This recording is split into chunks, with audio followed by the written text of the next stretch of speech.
सुप्रभात। बाबा कहते हैं, मेरे प्यारे बच्चे, अपनी सेहत का भी ध्यान रखो। मैं देख रहा हूँ सबकी परवाह करते करते तुम अपना ध्यान नहीं रख पा रहे हो और ख़ुद को भूलते जा रहे हो। ना ही तुम्हें अपने सेहत का ध्यान है, ना ही तुम्हें अपनी परवाह। और ये मैं नहीं देख सकता हूँ। मैं जानता हूँ कि तुम्हें जब दर्द होता है तो चुपके से सह लेते हो, क्योंकि कुछ काम ऐसे होते हैं जो तुम सोचते हो पहले ये काम कर लें फिर बाद में आराम करेंगे। नहीं, अपना ध्यान रखो, क्योंकि जब स्वास्थ्य तुम्हारा सही नहीं रहेगा तो तुम आगे की जिम्मेदारियों को कैसे पूरा कर पाओगे।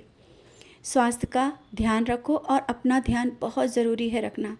इस समय जिस तरह से तुम चल रहे हो, जिस तरह से काम कर रहे हो, सबकी परवाह कर रहे हो, लेकिन अपनी परवाह करना भूल जा रहे हो। तो फिर से कह रहा हूँ, स्वास्थ्य है तो सब कुछ है, सब कुछ अच्छा ही होगा।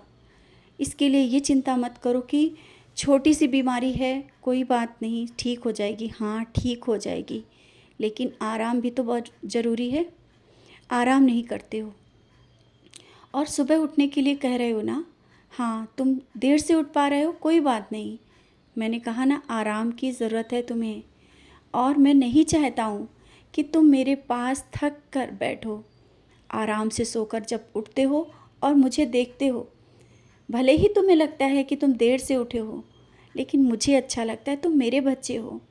मैं नहीं चाहता तुम्हें कष्ट हो किसी प्रकार का, और तुम मुझे कष्ट से मेरे पास आओ और मुझे देखो। मैं तुम्हारे चेहरे पर खुशी देखना चाहता हूँ। तुम्हारा कोई भी दर्द मैं बर्दाश्त ही नहीं कर सकता। और अब तो तुम्हें समझ में आ भी गया होगा, क्योंकि बहुत चीज़ें ऐसी तुम्हारे साथ हो रही हैं। तुम्हारे मन में जो बात होती है वो पहले ही पूरी होती है। मैं तुमसे बहुत प्यार करता हूँ।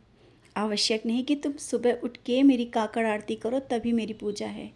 नहीं, तुम मेरी भक्ति भाव से जब भी याद करते हो वही मेरी पूजा है, और वो तुम कर पा रहे हो। देर से ही सही, जब भी उठते हो मुझे याद करते हो, और मेरे लिए जब सुबह सुबह का नाश्ता रखते हो ना, बहुत अच्छा लगता है। सबके साथ जब मेरा भी नाश्ता रखते हो और तुम भी खाते हो, अच्छा लगता है। यही दिनचर्या तुम्हारी मुझे बहुत अच्छी लगती है।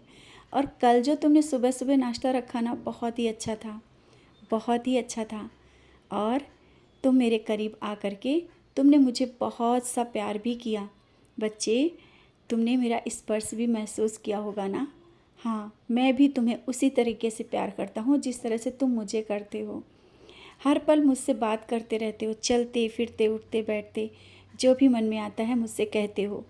मैं सुन रहा होता हूँ और मुस्कुरा भी रहा होता हूँ।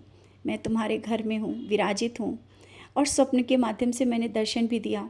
और कोई बात ऐसी चल रही है तुम्हारे मन में जो अभी तुमने किसी को बताई नहीं है ना, मुझसे तो बता दी है। सब अच्छे से होगा, चिंता ना करना। कोई भी काम तुम्हारा ऐसा नहीं है जो ना हो, अच्छा होगा, निश्चिंत रहो। जिस काम में भी रुकावटें आ रही हैं ना, वो भी कार्य सही हो जाएगा, क्योंकि तुम्हारी भक्ति और विश्वास इतना पक्का है ना कि कोई चीज़ अधूरा काम रह ही नहीं सकता है। बस इसी विश्वास के साथ चलते रहो। और जो अभी तुम धूप का धुआं दे रहे हो ना, वो धूप की महक बहुत आनंदित कर रही है मुझे। तुमने देखा होगा, वो धूप का धुआं मेरी ओर खींचा चला आता है, क्योंकि मुझे बहुत पसंद है। और तुम वही धूप और वही अगरबत्ती मेरे लिए लगाते हो जो मुझे अच्छा लगता है, क्योंकि तुम्हारा मन बार बार कहता है कि वही लगाओ। अच्छा लगता है, बहुत ही खुशी हो रही है। तुम्हारी ये भक्ति, तुम्हारा विश्वास, तुम्हारी ये सेवा मुझे बहुत आनंदित करती है। इसी भक्ति भाव मार्ग से आगे चलते रहो, सफलता तुम्हारे कदम चूमेगी।